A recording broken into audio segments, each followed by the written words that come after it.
Este vídeo vai comparar as semelhanças entre personagens descritos na Bíblia que viveram antes do dilúvio com deuses antigos de culturas ancestrais.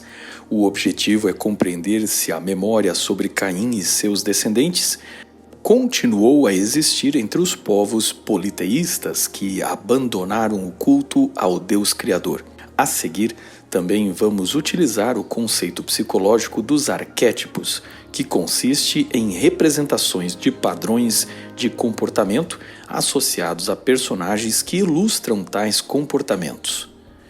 Ancestrais é uma série do canal Observatório 7, dedicado ao diálogo entre 7 assuntos, sendo teologia, antropologia, arqueologia, história, ciência, filosofia e arte. Curta, compartilhe e se inscreva para novos vídeos visitando nossas playlists e séries aqui do canal. As imagens a seguir são meramente ilustrativas e retiradas do seu contexto. O arquétipo da tragédia entre irmãos.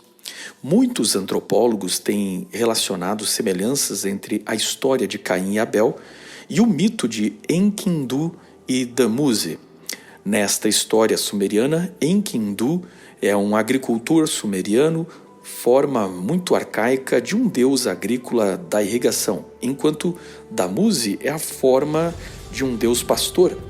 Tanto Enkidu quanto Dumuzi evoluíram, tornando-se outros personagens diferentes na mitologia mesopotâmica e agregando novas tradições. Mas o mito conta sobre a rivalidade entre um agricultor e um pastor, que disputam o cortejo por uma bela donzela.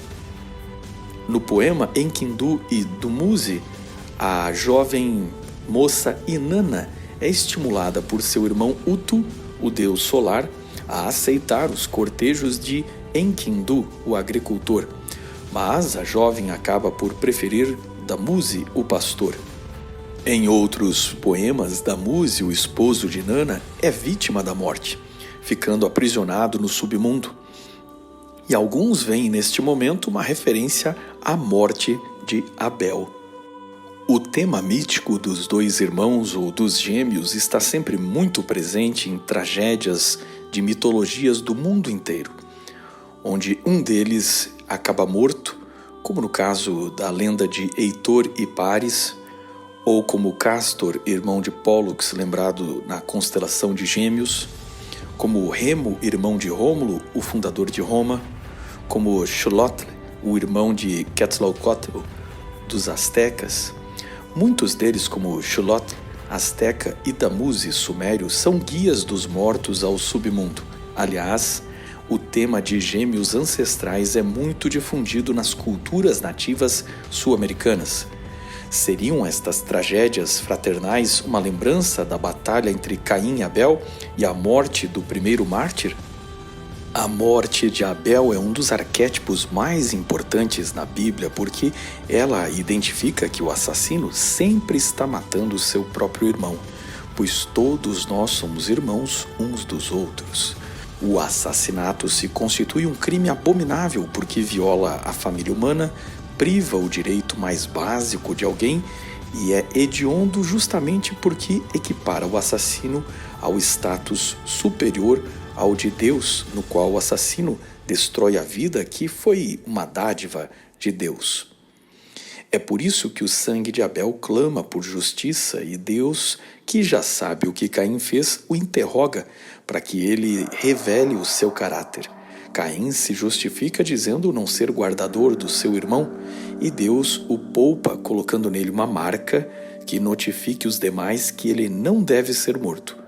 O assassino Caim, que foi poupado, mostrará em sua descendência a seguir o que ocorreria se Deus permitisse que os pecados nesta terra nunca fossem destruídos num juízo final. Os descendentes de Caim se destacarão em tudo aquilo que o homem idolatra e, por isso, muitas gerações depois, o arquétipo gerado pela memória destes valentes varões de renome se tornarão os deuses antigos que serão carregados e aperfeiçoados por muitas culturas. O arquétipo da cidade do pecado. Em diversas culturas, a cidade será o reino do vício, do crime e do corrupto, em oposição ao silêncio do deserto, ao místico do bosque e ao transcendente da montanha. A natureza é o mundo perto do espiritual, enquanto a cidade é o arquétipo do humano decadente e pecaminoso. Na Bíblia, Deus planta um jardim para o homem morar, mas a primeira cidade é construída por Caim. Cidade no sentido de um vilarejo sedentário que abrigava a família deste homem. Na Bíblia, os pastores nômades estão em oposição aos reis das fortalezas, e apenas depois do rei Davi, uma cidade passa a ter importância, mas lembre-se que o próprio Davi também foi um pastor. O conceito pagão é totalmente diferente da Bíblia, pois desde a Suméria até o Egito, cada cidade é fundada pelos deuses. Que deuses? Ora, os deuses ancestrais, os parentes mortos que agora são cultuados como deuses daquela cidade, por serem os seus fundadores. É interessante notar que Caim coloca em sua cidade o nome de seu primeiro filho, Enoque. E os sumérios tinham uma cidade chamada Eridu, em alguma forma semelhante a Enoque, ou mesmo a palavra Éden. Na tradição mesopotâmica, Eridu era uma das 5 primeiras cidades onde a realeza desceu dos céus. Segundo a lista dos reis sumérios, Adapa, um herói civilizador de Eridu, é identificado como Alulim, o primeiro rei de Eridu, que também está em relação de Eridu com o jardim da Bíblia. É como se Caim, ao fazer a sua cidade, estivesse tentando construir o seu próprio jardim do Éden. O texto babilônico também fala de Eridu como tendo sido fundada por Marduk, como a primeira cidade sagrada, morada dos deuses. Aliás, para Marduk foi construída a Babilônia e seu zigurate para ser uma torre-templo em sua cidade, onde Marduk então seria adorado pelos homens. Em Gênesis 6, somos informados que haviam nefilins na terra antes do dilúvio, palavra hebraica que, segundo o Dicionário Internacional de Teologia do Antigo Testamento de Harris e Archer Jr., define como termos associados com as ações por parte de um ser extraordinário. Nefilim é um ser muito forte, muito poderoso. Embora a Septuaginta tenha traduzido Nefilins como gigante, sendo razoável supor que tinha estatura elevada, talvez como Golias, o sentido do termo e sua grandeza identifica-se com a sua identidade na forma de herói de grande renome, ou seja, como homens notáveis, como guerreiros, famosos por sua força e sua violência. É bem provável que todos os homens da geração antes do dilúvio, além de viver mais como é descrito na Bíblia, fossem estes nefilins, nesse sentido gigantes, até mesmo em estatura física, como Golias demonstra que alguns genes do gigantismo ainda estavam ativos tempos depois do dilúvio até a era heróica na Idade do Bronze. Mas o sentido do texto bíblico para nefilins é de fama, de pessoas notáveis, de gigantes no sentido de sua fama ser gigante, de serem guerreiros muito fortes, muito renomados. E este texto está em sequência e sucede os notáveis filhos de Caim, que estão descritos em Gênesis 4 e eram realmente gigantes da fama naquela época, notáveis por suas obras, se destacando em tudo o que o homem costuma idolatrar, como por exemplo o poder, a fama, a inteligência, a beleza e a força. O sucesso mundano dos filhos de Caim está em contraste em Gênesis 5, onde a linhagem dos filhos de Deus descreve homens espirituais numa linhagem de fiéis adoradores até chegar em Noé, que do ponto de vista do sucesso materialista foram tremendamente pacatos. Para compreender melhor a interpretação de Gênesis 4 e 6 e o debate quanto às diferentes interpretações do que eram os nefilins, filhos de Caim, como anjos caídos e outros assuntos afim, visite nosso podcast neste canal sobre o comentário de Gênesis 1 a 11. Temos um episódio especial só para tratar esta questão.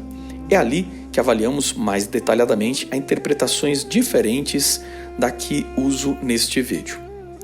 Os Nefilins eram os descendentes de Caim, misturados com os descendentes de Sete, que se corromperam e, graças a seu poder, tornaram-se os ídolos e heróis do mundo antigo. Eles foram tão populares como civilizadores que sua memória deu ideia para os primeiros deuses que os homens conceberam, porque eles, como ídolos, projetavam desejo e ambição do que as gerações corruptas do futuro almejavam. Os arquétipos que, no futuro, vão ajudar a construir diversos deuses. O primeiro deles é o arquétipo do chefe poderoso, um pai polígamo, reflexo do personagem que a Bíblia chama de Lameque, que foi assassino e pai de outros famosos que se tornaram deuses do mundo antigo. Várias divindades incorporam seu aspecto de guerreiro e pai dos deuses, como Ninurta, Marduk, Bel, Baal e Haddad. Na mitologia, Zeus, o equivalente grego destes, já citado, não era o criador, mas tomou o lugar de chefe guerreiro dos deuses e era famoso por suas aventuras amorosas e licenciosidade sexual. Zeus tem vários equivalentes, releituras e certamente foi um mito que somou diversos personagens ao longo da história, sempre de apetite sexual incontrolável e gerador de muitos filhos. Como Lameque, os descendente bíblico de Caim, Zeus foi violento, arrogante, chefe de uma família famosa e marido de várias mulheres. Lameque e Zeus são arrogantes e indiferentes. Eles representam um arquétipo da personalidade daqueles homens que acham que a sua força pode lhes garantir fazer tudo o que desejarem, sem temerem, sem serem detidos ou repreendidos por alguém. Eles concentram ao redor de si amantes e seguidores que admiram seu poder sem nenhum amor verdadeiro por seu caráter mesquinho. É claro que ao citar Zeus e esses outros deuses e comparar com Lameque, eu não estou dizendo que Zeus é especificamente a memória paganizada de Lameque, mas estes deuses, como Zeus, foram uma longa construção através dos séculos, reunindo crenças de povos diferentes na Grécia e em outras regiões, e que traz em raiz algumas memórias, como por exemplo o culto a uma divindade que primariamente pode ter cultuado a memória de Lameque. O mesmo para suas duas esposas. No caso dos gregos, a deusa Hera é a deusa consorte de Deus e era adornada com uma diadema e lhe ornava o pavão ou a vaca, seu símbolo matriarcal. Hera era manifesta em toda a sua vaidade, luxo, adornos e beleza. Homero a descreve como ciumenta, obstinada e briguenta, sempre perseguindo as amantes de Zeus e seus filhos com estas. Ela é o arquétipo da mulher que se conforma na riqueza de seu marido poderoso, tolerando ainda que com ciúmes suas amantes, já que ama muito mais o conforto do que sua própria dignidade como mulher. A deusa Hera grega e Ísis egípcia e tantas outras deusas consortes são, na verdade, o equivalente bíblico de Ada, a personagem cujo nome significa adorno e é citada como sendo a primeira esposa do polígamo assassino Lameque, descendente de Caim. O nome da segunda esposa de Lameque, Zilá, está associado com as palavras diferentes relacionadas à sombra, perversão e escuridão, o que pode indicar a posição dela como a amante, uma sombra pervertendo a monogamia do casamento. A poligamia era a marca dos deuses antigos, tanto de Enki na Suméria, Marduk na Babilônia, Júpiter em Roma, Zeus na Grécia, Baal em Canaã. Todos eles eram deuses do raio e da chuva, deuses fecundadores e muito caprichosos em sua perversão sexual, cometendo por vezes até violência para satisfazer-se, de forma indiscriminada. No equivalente greco-romano, várias deusas e ninfas foram motivo de adultério para Zeus e muitas destas lhe deram seus famosos filhos.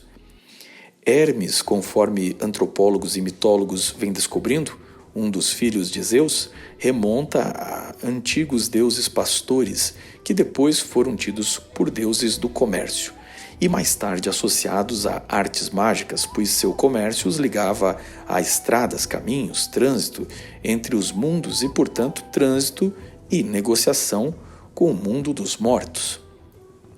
Assim, um deus pastor se tornou deus do comércio e mensageiro dos mortos.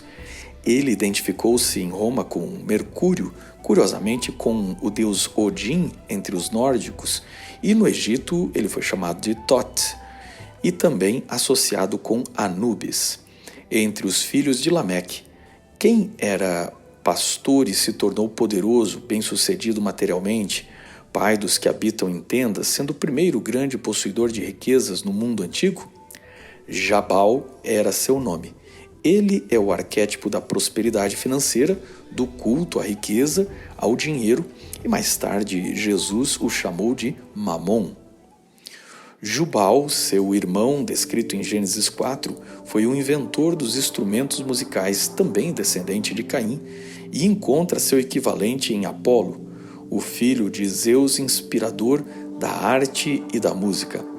Apolo é rastreado por antropólogos como um deus de origem oriental, incorporado na Grécia e, de certa forma, equiparado ao titã Hélios, deus solar, da mesma forma que Apolo o foi. Os deuses solares foram desde cedo equiparados a aspectos da justiça e, em certo sentido, se equivalem à precisão artística, assim como a justa nota musical, emitida por uma lira, é fruto desta corda estar perfeitamente ajustada, ou, num conceito de justiça, ordenada dentro da sua natureza para tocar o devido som. É o aspecto primordial, organizador e de justiça que faz os deuses solares equiparados a deuses das leis e justiças como Utu na Suméria e Atum, um primordial do Egito. Deuses solares são extremamente populares em culturas africanas, persas, hindus e celtas, na Oceania e no Novo Mundo. Muitas vezes eles viajam em carruagens e no Egito foram assimilados por quase todos os demais deuses. Jubal é o arquétipo do culto à fama, à celebridade, que às vezes usa a arte como promoção de adoração e, neste sentido, faz do músico ou artista seu modelo da justiça ou ao qual segue e adora. A música, em especial, é tão poderosa que ensina conceitos sem que a pessoa perceba, quase com poder mágico sobre a mente humana, e por isso a música é parte dos transes místicos e Apolo, e estes deuses são deuses de transes místicos, perda dos sentidos, rituais de oráculos e religiões misteriosas. Jubal é também o arquétipo da religião sem racionalidade, calcada na experiência, na sensação emotiva e destituída de uma lógica. Filhos da outra esposa de Lameque, temos Tubal-Caim, registrado como o descendente de Caim que descobriu o trabalho em metal e tornou-se o primeiro artífice. O nome Tubal-Caim, que significa o ferreiro de Caim, ainda é lembrado no nome do deus árabe pré-islâmico Cainan, que significa ferreiro. Em Canaã, ele foi adorado como Cotar, o ferreiro feiticeiro que forjou armas para Baal e um palácio para ele. Tubal-Caim é para os gregos Hefesto e para os romanos Vulcano, o deus ferreiro, filho de Zeus e Hera. Forjador de armas, armaduras e um palácio para os deuses. Na Europa celta e nórdica, a figura do forjador é diluída entre os nórdicos. Os anões eram os formadores de armas mágicas, mas alguns aspectos de Vulcano se confundem tanto em Thor como em Loki. E já entre os celtas existem diversos deuses ferreiros, mais ou menos com o mesmo arquétipo de machados, fogo e instrumentos da metalurgia. Na África, a memória de Tubal-Caim permaneceu como Ptah, o deus egípcio das ciências, do fogo, da alquimia, e chegou a ser adorado como um arquétipo da criação. Na África, o deus do fogo e dos metais mais famoso é Ogum, simbolizado com machados e martelos, e é, em algumas narrativas iorubás, um deus homem que viu uma bola de fogo descer do céu e, depois do estrondo, foi ver o que era e encontrou um metal que, ao esfriar, lhe proporcionou armas e ferramentas incríveis. Esta seria uma explicação de como a metalurgia foi descoberta a partir de ferro meteórico. Vulcano ou Tubal-Caim é Varuna nos Vedas do hinduísmo, e assim como o Ptah egípcio, Varuna hindu é um deus ferreiro com tamanha habilidade que é um tipo de arquiteto da criação. Para os Vedas, Agni é o deus do fogo, arquétipo compartilhado com o zoroastrismo, onde ele é Atar, o próprio fogo, a força criadora de Ahura Mazda. Yogpala, o guarda do sudeste, é seu nome na crença indo-tibetana. Na China, ele é conhecido como Crisor. No Novo Mundo, embora os povos nativos não tenham desenvolvido a metalurgia, também existem deuses do fogo como Xochitl, dos astecas, e Camaxitli, de outras tribos que o consideravam o deus do fogo e da caça. Tubal-Caim representa o arquétipo da ciência, que, ao contrário de Jubal, que se baseia na emoção e na arte, este herói baseava-se inteiramente na lógica e na racionalidade. Naamá, a irmã de Tubal-Caim, era uma moça cujo nome significa a bela e representa o arquétipo do culto à sexualidade, à luxúria, paixão, desejo carnal e, em algum sentido, à violência física. Inanna é o nome da antiga deusa mesopotâmica do amor, a deusa mais famosa de antiga Suméria, que detém o mito da descida aos infernos. Inanna é mostrada na iconografia como uma deusa voluptuosa e sensual, nua e com tríplice coroa, algumas vezes associada às pombas ou corujas, e por isso tem pés de pássaro e asas em algumas descrições. Finalmente, ela é sempre a estrela mais brilhante, ou em geral, o planeta Vênus, primeiro astro a aparecer e o último a desaparecer nas luzes noturnas. Inanna foi conhecida como Ishtar, Astarte, ou na Bíblia nomeada com os ídolos dos vizinhos de Israel como Astarote, cultuada em postes ídolos. Ishtar era a mais adorada no período neobabilônico e foi celebrada em toda Canaã, onde também se identificava com Anat ou com Tanit entre os fenícios e os púnicos, enquanto no Egito foi associada com Hathor e Ísis, rainhas deusas do Egito. Aqui você deve perceber que eu estou repetindo algumas deusas mencionadas no vídeo sobre Eva e a adoração que os ancestrais podem ter desenvolvido à primeira mãe de todas. Obviamente, como eu já mencionei, estes deuses são uma construção de séculos e séculos incorporando personagens antigos, muitas vezes mais do que um personagem, e adquirindo novos arquétipos e atributos até chegar na forma final que nós conhecemos na história.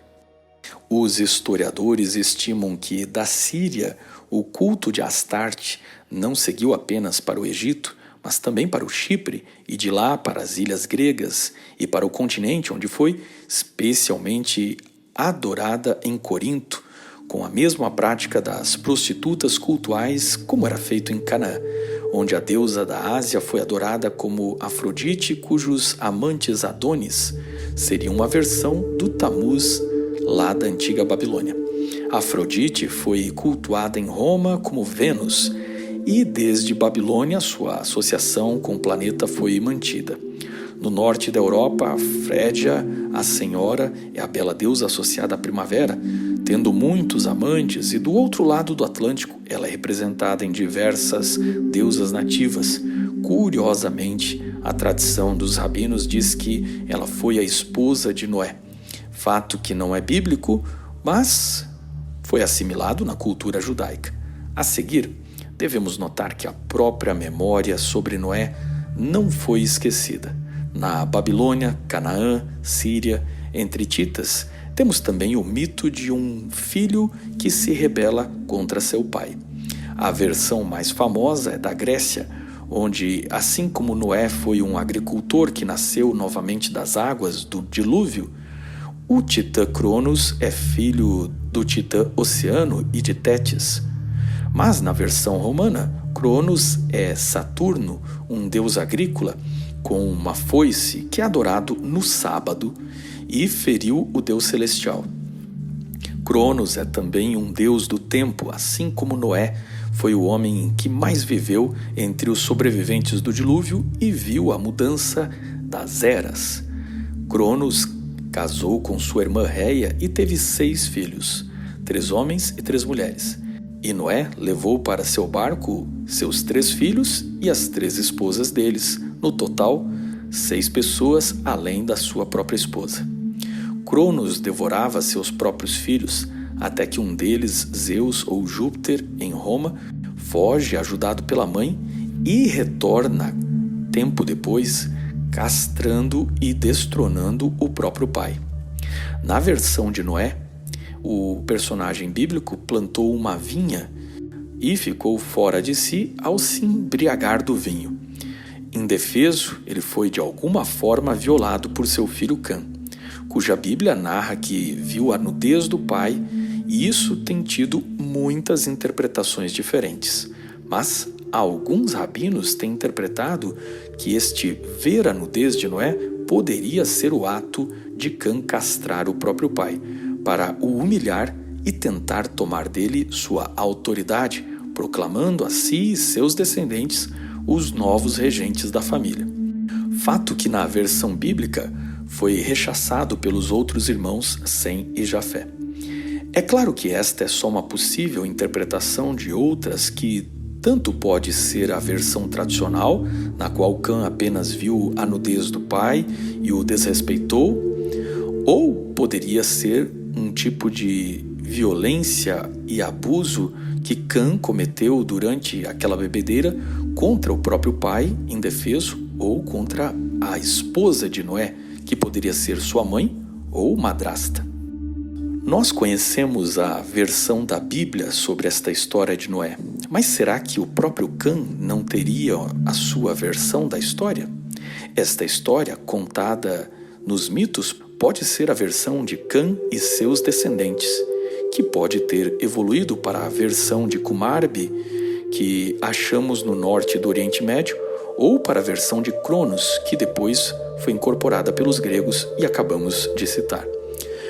Cada um conta a história à sua maneira, e os ídolos e mitos podem ser a versão pagã destas e muitas outras histórias bíblicas, transformando os ancestrais vilões em heróis e deuses da mitologia.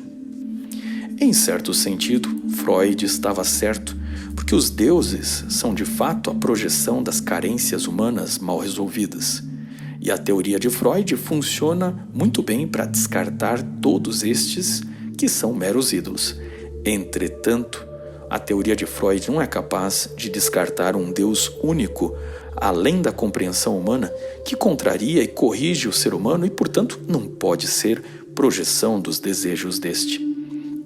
E que não se comporta conforme as expectativas que gostaríamos que Deus se comportasse. Tal Deus imprevisível e indomável pela mente humana é o Criador, o Deus vivo que eu creio que se revelou na Bíblia, para que por meio desta revelação especial e por meio da revelação na encarnação de Cristo, pudesse consertar as visões distorcidas que nós desenvolvemos sobre Deus ao longo da história, criando ídolos.